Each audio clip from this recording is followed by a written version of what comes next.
In Nuer County in Jonglei State, local officials say 3 people were killed and 10 others injured after violence broke out in Patai Payam, Nuer County on Thursday.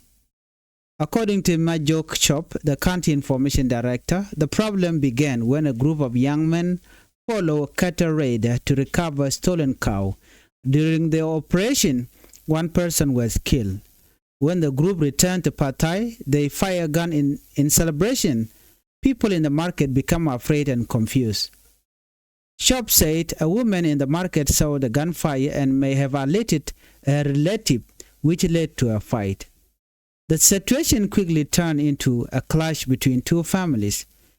Siang Kwan and Siang Bur. Both sides exchanged gunfire. By 6 p.m., officials confirmed 2 more deaths, a girl from the Siang Kwan family and a man from Siang Bur family. 6 people from Siang Bur family, 5 men and 1 woman were injured. 4 people from Siang Kwan family were also injured. Local authorities say they are investigating the case. They ask the community to stay calm and avoid more violence. Shop also called on both sides to cooperate with authority to stop misunderstanding in the future. Termanyang, head of the Center for Peace and Advocacy, condemned the violence. These were young people, future leader of our country, he said. Justice must be done for the victim and their family. South Sudan needs citizens who respect the law and work for peace.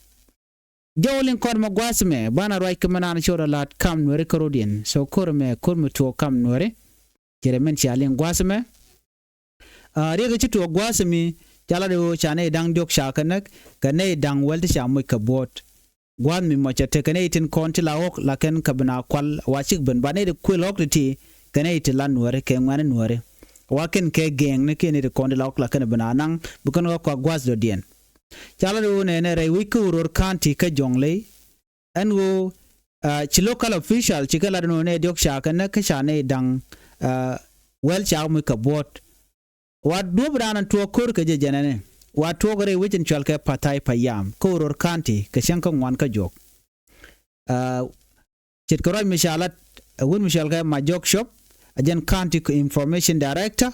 chala no rek to go nene ajena te ke ngwane ti sharu de realeka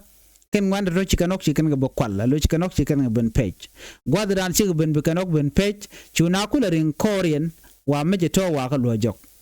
gwadran chik kor cho to tenen wini mi kam dien keneti konlin chok nang wa charam kel ka chaja wonak ka do be dan chik lun jok ja ka Patai wa chu ken me chu ken ka dwai nyal alo lerchi let ken celebration ki ngaraken alo 10 lodin ko chikan lun jok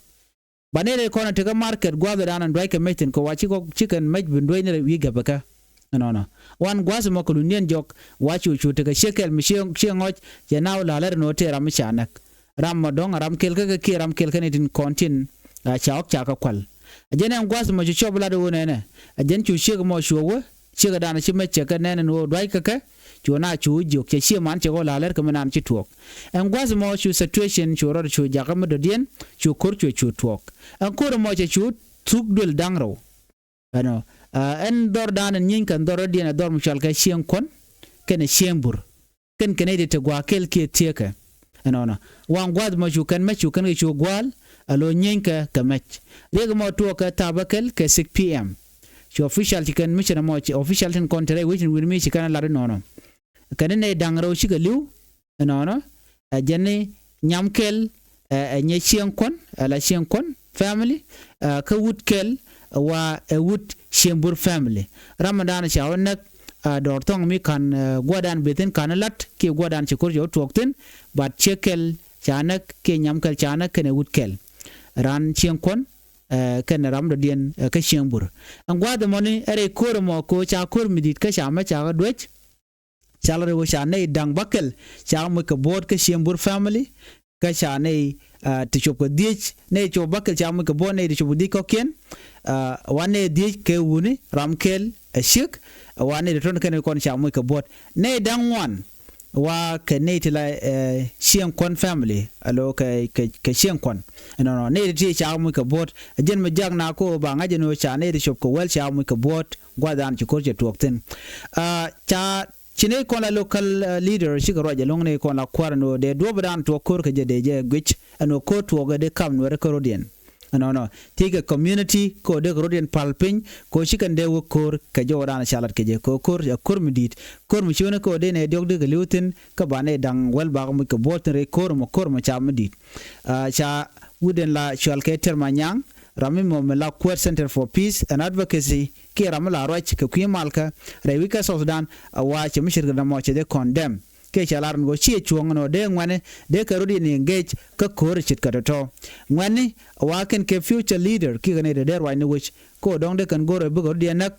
wan mo chi chuong men gor ga tem gor ga jen wo ne tin kon din dong cha mo kere ke tin cha shi man ke ne ke cha shi man ke mo ga bot wa de rodi en falpin but gor ga jen wo de lug mishir ga mo de je lug ko ba ramadan la gwan duer na mo ne ba ki ramadan te ga duer ba ja ke bu kume